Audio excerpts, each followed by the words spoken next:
Hello everyone, welcome back to Let's Play Board Game Edition. This week we'll be playing the newest game out by SmallBox Games called Soulfall. Huh, wait, I swear, it says Soulfall on there. It's just black on black. It looks really cool when you can see it, but I'm pretty sure you can't. So, let's get talking about it. Soulfall is a beautiful territory/resource/card management hybrid game with a very unusual scoring method. Because the scoring is based on multiplying variable numbers, the scorers mid-game swing wildly from low to high and back again extremely quickly, and makes it very hard to predict who's in the lead at any given time. But this just makes it that much more fun. Okay, well, we're going to jump into the rules. We're going to start with the setup. We're going to set it up for a two-player game, which is exactly the same as really any other as a 3- and 4-player game. The only difference is the side of the board. You'll notice here we have the 2 dots. The other side of the board has 3 and 4 dots, just indicating the number of players. So that's really the only difference between the two. So, to set up, each player takes their 10 nomad tokens that correspond to their tribe card, which the back has a little cheat sheet on. Each player takes 1 crystal. Each player also takes 4 Lord cards. I got 4. Each player has 4 Lord cards. Then the top card of the deck is flipped face up, and that's your current Lord. So right now we have Teacoop the Tempest as the current Lord. A lot of the Lord powers depend on who the current Lord is, whether it is the same as the card you're playing or isn't the same as the card you're playing. So it's very important that there is always at least 1 face-up card in the discard pile. Then you want to take the Tower card and the 6 Devotion cards and place them next to the board. After each player has taken a Shard token, the rest of the shards can be placed next to the board as well.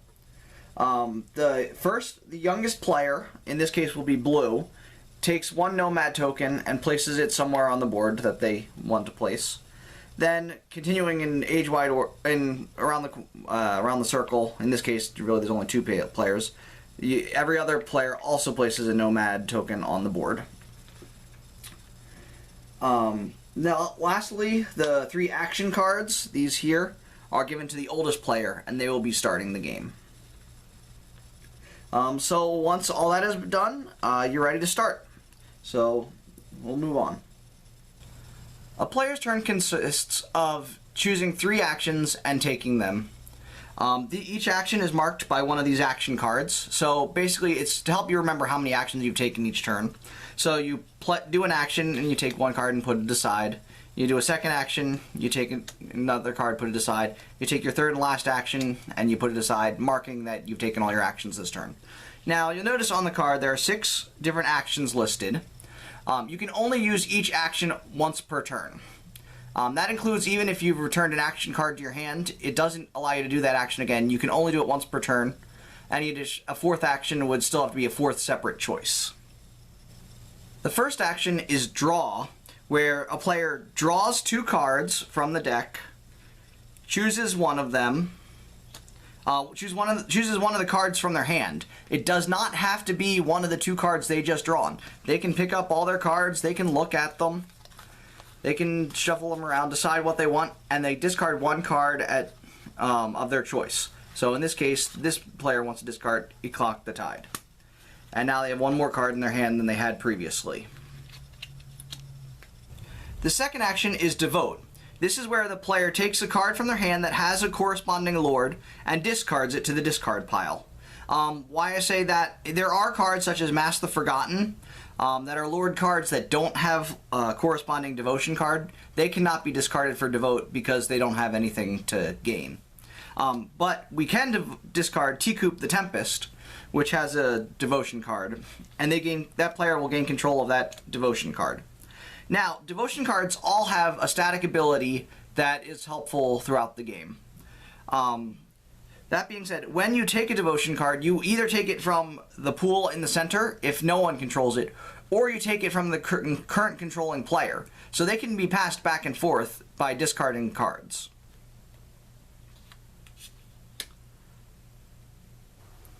The third action is Play.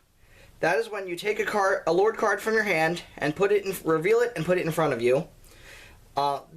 Each Lord card has two actions. They have the top action, which will always happen. In this case, I can either destroy or draw.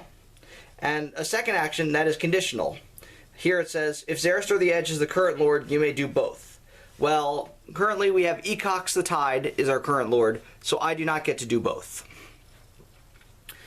So, also one thing to keep in mind is anytime you see a Lord card that says draw on it, it means draw 2 cards and then discard 1 card from your hand. At no point in the game will any player simply draw 1 card.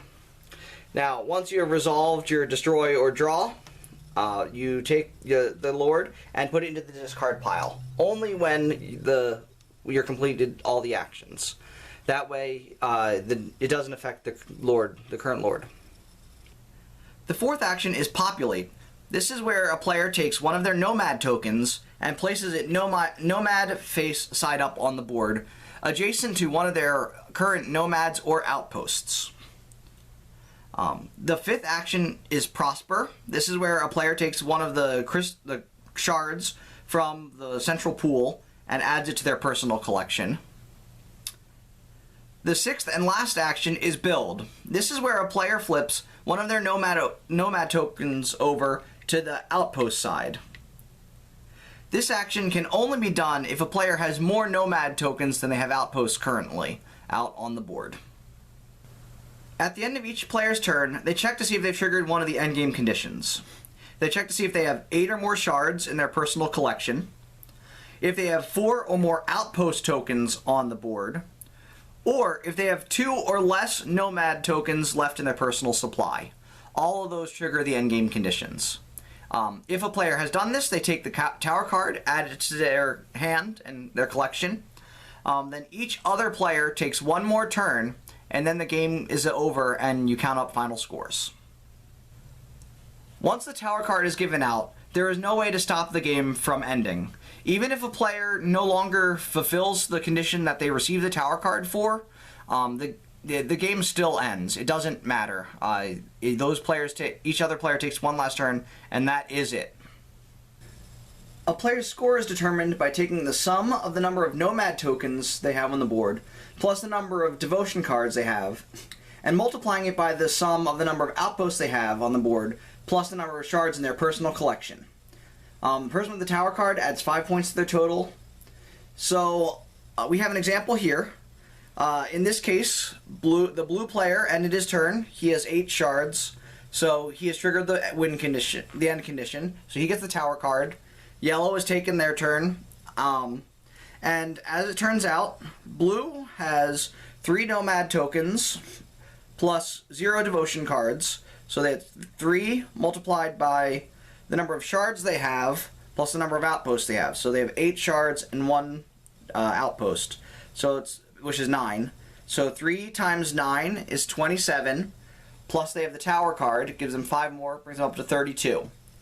The yellow player, on the other hand, has 4 nomads and 2 devotion cards for 6, and they have 3 outposts and 2 shards for which is 5.